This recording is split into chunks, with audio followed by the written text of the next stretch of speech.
islami dina wa bi Muhammadin sallallahu alaihi wasallam nabiyya wa rasulah. Allahumma sholli ala sayyidina Muhammad wa ala ali sayyidina Muhammad. Jamaah, siapa sih manusia di dunia ini yang nggak pernah sakit? Bahkan anak-anak sakit, hewan sakit, diri kita juga sakit ya kan?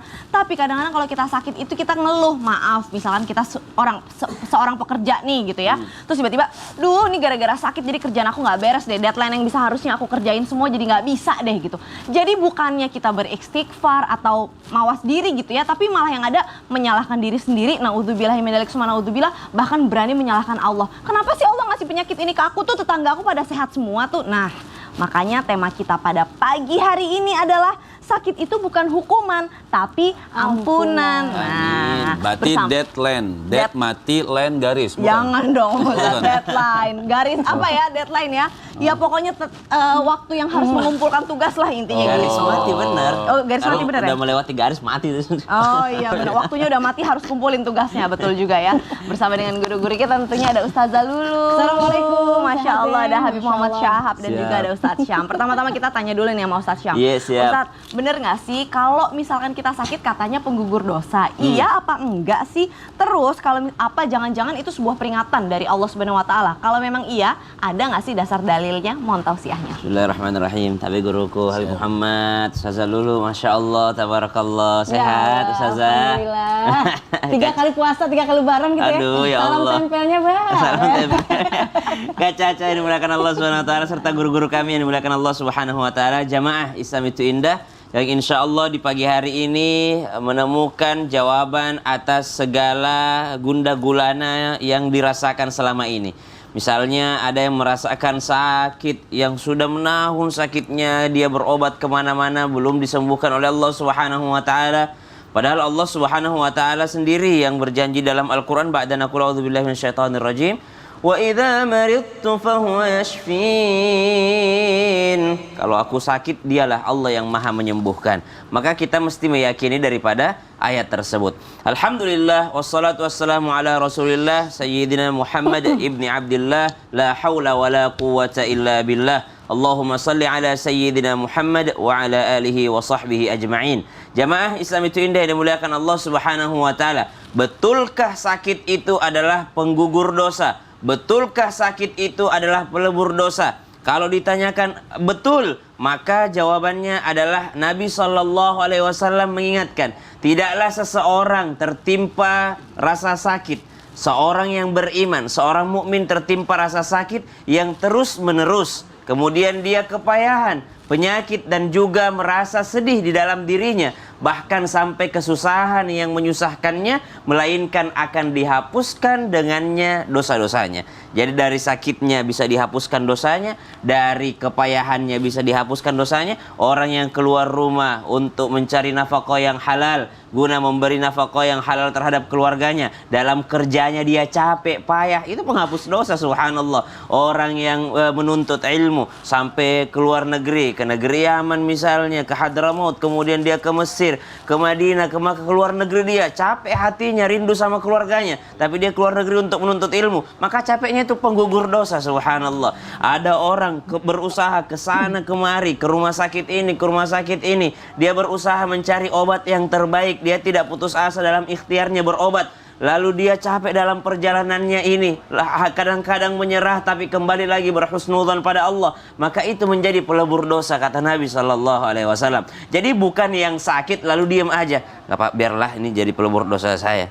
Jadi tidak mau cari obat, subhanallah. Bukan itu yang menggugurkan dosa. Yang menggugurkan dosa adalah ketika dia ikhtiari maksimal, dia keluar rumah, cari obatnya, cari dokternya. Bukankah Nabi SAW mengingatkan untuk kita berobat, subhanallah. Jadi ketika dia berusaha, lalu dia penyakitnya pada saat itu terasa payah baginya, maka pada saat itu juga Allah Subhanahu Wa Taala leburkan dosa-dosanya, habiskan dosa-dosanya, hapuskan dosa-dosanya, subhanallah. Jadi siapa syaratnya tadi? Yang pertama, dia mesti beriman. Tidaklah seorang mukmin, kata Nabi SAW, yang beriman dulu, maka mesti dia beriman dulu atas ketetapan Allah Subhanahu Wa Taala, bahwa sakit ini dari Allah Subhanahu Wa Taala, tapi ada juga daripada kesalahan saya sendiri, karena Allah Subhanahu wa taala katakan dalam Al-Qur'an, wa ma kasabat aidikum, apa yang engkau lakukan bagi dirimu dan apa yang engkau usahakan bagi diri kalian. Maka subhanallah, ditanyakan dalilnya, tentu saja hadis Nabi sallallahu alaihi wasallam. Yang kedua, ayat Al-Qur'an, ba'da naqul a'udzubillahi minasyaitonir rajim.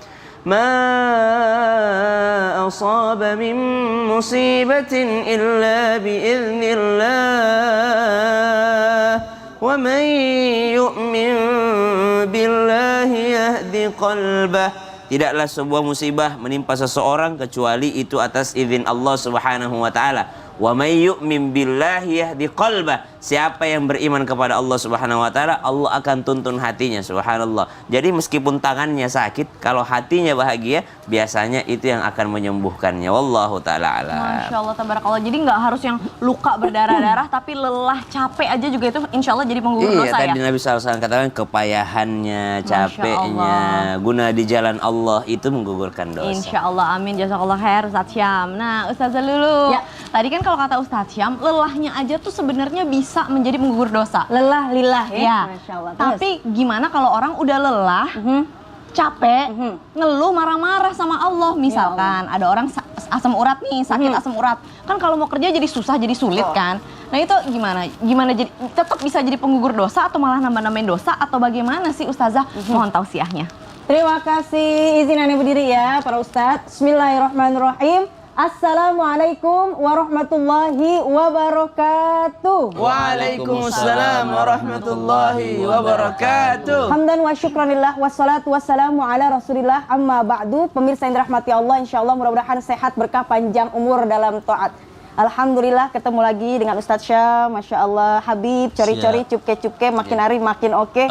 Hari ini kita bajunya ungu-ungu. Ada penyu di pinggir kali, unyu-unyu sekali, Masya Allah. Alhamdulillah, insya Allah mudah-mudahan pagi ceria, pagi berkah. Berkah artinya barokah, ziyadatul khair, ziyadatul manfaat. Tambah kebaikan dan tambah kemanfaatan. Nah pertanyaannya tadi, gimana kalau misalnya sakit kemudian mengeluh? Boleh apa enggak? Dosanya seberapa? Ya Allah, kalau kita sakit, mengeluh, jangan sampai kita mengeluh. Enggak boleh mengeluh. Kenapa? Karena memang sifat manusia memang mengeluh. Ya, dalam Quran surah Al-Ma'arij ayat ke-19. Innal insana khuliqa halu'a. Manusia itu sesungguhnya memang memiliki sifat berkeluh kesah, mengeluh. Tapi mohon maaf, tadi udah dijelasin sama Ustadz Syam. Kalau emang kita beriman kepada Allah, maka sandaran kita hanyalah Allah. Ajaban li amril mu'min. Rasulullah Shallallahu Alaihi Wasallam bersabda, sungguh menakjubkan keadaan seorang mukmin ketika Allah berikan satu ujian maka bersabar, ketika Allah berikan nikmat maka bersyukur. Keduanya ini menjadikan nikmat dalam menjalani kehidupan. Nah, lantas bagaimana? Yuk, yang pertama kita ingat. Umar bin Khattab berkata, ketika mengeluh maka dapat dua. Yang pertama, ini menunjukkan bahwa mohon maaf suudzon kepada Allah. Kita buruk sangka kepada Allah. Karena sejatinya Allah yang tahu yang terbaik untuk kita. Ya, Masya Allah, ketika kita suudzon otomatis yang keluar sumpah serapah. Kemudian senantiasa menyalahkan diri sendiri. Ini menjadikan rumit. Malah tambah sakit, kemudian susah untuk mendapatkan solusi. Naudzubillah min dzalik. Suudzon. Yang kedua, mau yang mana sikapnya? Ketika mengeluh, kita mohon maaf. Maka yang tadi sulit, ya. Kemudian yang ada tidak menemukan solusi. Tapi ada yang kedua, ketika husnuzon. Kalau husnuzon, jalannya mudah, ada solusinya, Masya Allah. Karena kita menganggap bahwa ujian yang Allah berikan ini adalah penggugur dosa. Sampai nanti ketika terus diberikan satu ujian, satu penyakit, ketika mengeluh, naudzubillah min dzalik. Kalau kita mengeluh yang pertama berarti kufur nikmat. Kalau kufur nikmat, ya Allah, lisan kita bicaranya nggak bagus. Yang keluar nih makan kue cucur anget-anget. Kata-katanya hancur banget. Kemudian yang kedua, mohon maaf, putus asa berarti. Dosanya putus asa. Padahal jangan sampai kita berputus asa dari rahmat Allah. Wala tayasu min rahmatillah. Jangan sampai kita putus asa dari rahmat Allah. Yang ketiga, mohon maaf, ketika kita sudah yang namanya kufur nikmat, kemudian putus asa, mohon maaf ketika ditimpa penyakit, maka khawatir nantinya kita wafat dalam keadaan su'ul khatimah. Karena penyakit ini adalah gerbangnya kematian. Yuk sama-sama kita senantiasa hindari keluhan. Apa solusinya? Sabar. Nabi Ayub alaihi salam udah yang namanya ladangnya besar-besar, luas-luas, kekayaannya luar biasa, panennya Masya Allah, hilang, terbakar. Anaknya pun juga meninggal dunia. Kemudian diberikan juga ujian oleh Allah, penyakit yang luar biasa. Tapi senantiasa bersabar. Ketika istrinya bilang nih Kak Caca, Bang, minta sama Allah, diringanin aja penyakitnya Bang. Apa jawaban Nabi Ayub? Enggak, malu rasanya. Karena lebih banyak nikmat yang Allah berikan kebanding dari ujian yang Allah berikan. Ya? Jadi Masya Allah, malu. Tapi insya Allah mudah-mudahan senantiasa kita jaga rasa syukur kita. Jangan sampai putus asa. Dan ingat, kita semuanya akan wafat. Mudah-mudahan Allah wafatkan kita dalam keadaan husnul khatimah. Amin, Amin ya Allah, ya Rabbal Amin. alamin. Masya Allah, Buah naga beli cisaat, semoga bermanfaat. Amin ya Cakep. Allah. Aku tadi ingat banget tuh yang tadi kue cucur anget-anget, omongannya ancur banget. Aduh, itu bahaya ya. Ya, jadi kita harus ingat-ingat tadi surat Al-Ma'arij ayat 19. 19. Itu sifatnya kita manusia suka ngeluh. Kalau kita udah tahu kita suka ngeluh, nah strategiin dong gimana caranya supaya nggak gampang ngeluh gitu ya. Masya Allah, tabarakallah, jazakillah khairan katsiran. Ustazah Habib, Siap. nih, kalau orang-orang katanya, Bib, katanya, diri saya, kalau lagi sakit gitu ya, banyak istighfar, ngaji terus, baca Al-Quran, sholat malam lancar, Masya sholat Allah. sunnah lancar, lagi sakit, ada maunya sama Allah. Betul. Tapi geran dikasih sehat, sibuk sendiri. Kayak, udah deh pokoknya sibuk sendiri, sunnah-sunnahnya udah hilang deh. Wajibnya iya, nauzubillah min dzalik, sampai wajibnya hilang juga gitu. Nah, itu apa jangan-jangan pertanda itu saatnya manusia tuh harus tobat, kaum muslim tuh harus tobat kalau dikasih sakit sama Allah. Mohon tausiahnya. Bismillahirrahmanirrahim. Assalamualaikum warahmatullahi wabarakatuh. Waalaikumsalam warahmatullahi wabarakatuh. Alhamdulillah rabbil alamin wa sallallahu wa sallama ala abdihil mustafal amin sayyidina Muhammadin nurillahil mubin al-hadi ila siratihil mustaqim dzil khuluqil azim wa nahjil qawim. Allahumma salli wa sallim wa barik alaihi wa ala alihi wa sahbihi wa man sara fi darbih amma ba'd. Idin Ustaz Syam, Ustazah Lulu, Kak Caca.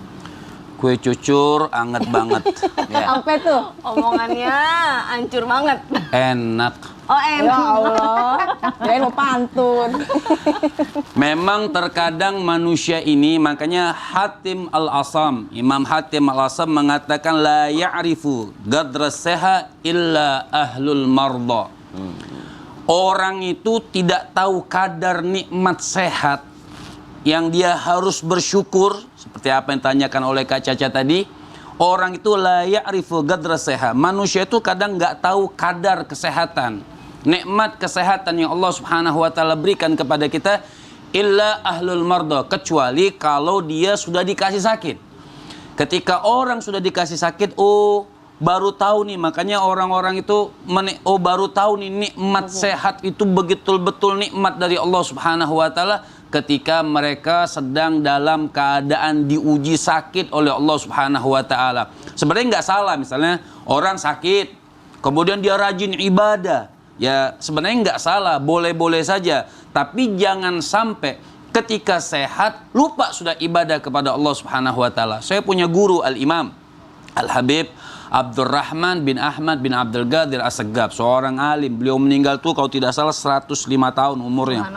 Masya Allah, guru saya belajar sama beliau tuh 10 tahun. Kita ngadepin banget bagaimana ketika beliau sakit, bagaimana ketika beliau sehat. Hidupnya hanya Allah, Al-Quran, mengajar Allah, Al-Quran, sholat, mengajar. Masya Allah, kesehatan yang beliau pakai itu untuk Allah Subhanahu wa taala. Waktu sakit, Masya Allah, ibadah tuh mulutnya tidak keluar kecuali Allah, Allah, Allah.